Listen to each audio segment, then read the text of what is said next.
Hello, Bacho. Let's read the given question. The question says n identical waves, each of intensity I naught, interfere with each other. The ratio of maximum intensities if the interference is first coherent and second incoherent.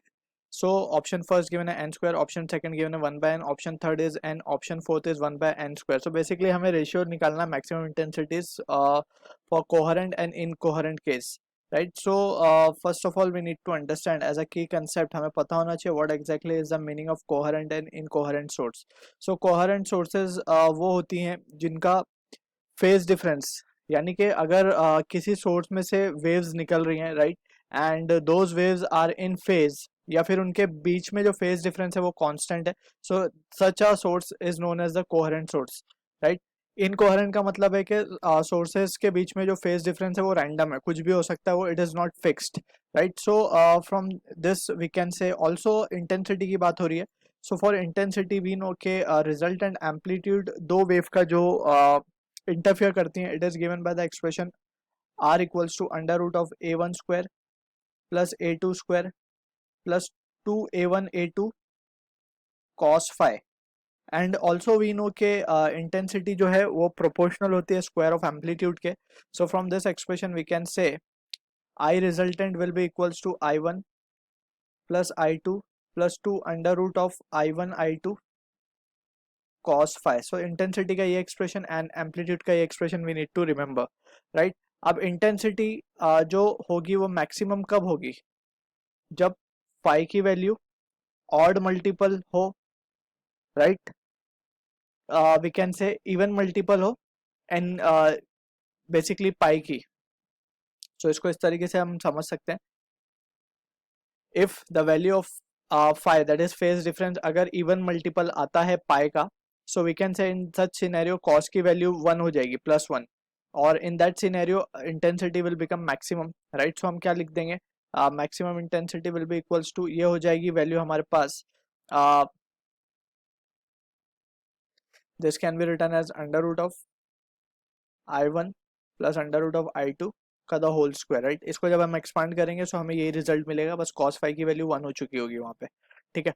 अब using this result we will answer try to answer the question. अब जैसे हमने discuss किया कि five की value 2 पाई N हो जाए, यानी कि इवन मल्टीपल ऑफ पाई हो जाए, so that is the phase difference, fix phase difference हमने डिफाइन कर दिया. So that is the condition for coherent source. So we can write for coherent sources, for coherent basically condition we can say phi, that is the phase difference is fixed, that is it is the even multiple of pi, ठीक. so even multiple of pi में we can say where n belongs to, n की value 0 हो सकती है, 1 हो सकती है, 2 anything, right. जहाँ जहाँ हमें cos की वैल्यू 1 मिलेगी, so वहाँ वो सारे values we can take it from here n. so this will be the condition for coherent source or coherent when the interference is coherent, right. so यहाँ पे हम क्या लिख सकते हैं कि जो वैल्यू आएगी आई की, let suppose it has to be I one and that will be equals to, जैसे कि यहाँ पे अभी हमें n number of sources given है और सबकी वैल्यू हमें गिवन है आई नॉट, सो ये हो जाएगा under root of I naught plus under root of I naught and so on n times तक जाएगा ये, right. So finally we can say, और इसका स्क्वायर करना है, so we can say this value has to be, this will be coming out to be n under root I naught का square, और यहाँ पे जस्ट हम लिख देते हैं कि it is moving till n, right. So this will be the condition, और ये जो वैल्यू हमें मिलेगी finally we can say it has to be n square I naught. Let's say this is our expression number 1. अब बात करते हैं for non coherent या फिर इनकोहेरेंट सोर्स की, जहाँ पे वी हैव स्टेटेड के फेज डिफरेंस जो है वो रैंडम होता है, it is not constant, right, for incoherent source. So यहाँ पे फाइव की वैल्यू कुछ भी हो सकती है, random value, right. Also we can see के फॉर रैंडम वैल्यू ये जो कॉस की फाइव की वैल्यू है, फाइव की वैल्यू कुछ भी आएगी, that means what we will do is हम एवरेज ले लेंगे. So for when we take the average of cos phi, so for a one complete cycle हमें पता है साइन फाइव कॉस फाइव का जो एवरेज वैल्यू आती है it comes out to be 0. एक में प्लस होता है अपर साइकिल में, लोअर साइकिल में it is minus, so cancel out होके जो average cycle will be for average value of cos phi for one complete cycle is 0. सो ये जो कंडीशन होगी हमारी आई आर की, उसको हम I2 कह देते हैं.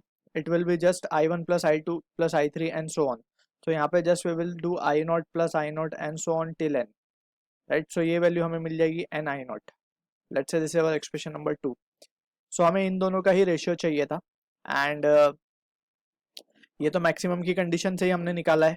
Alright, so we can say therefore I1 upon I2 will be equals to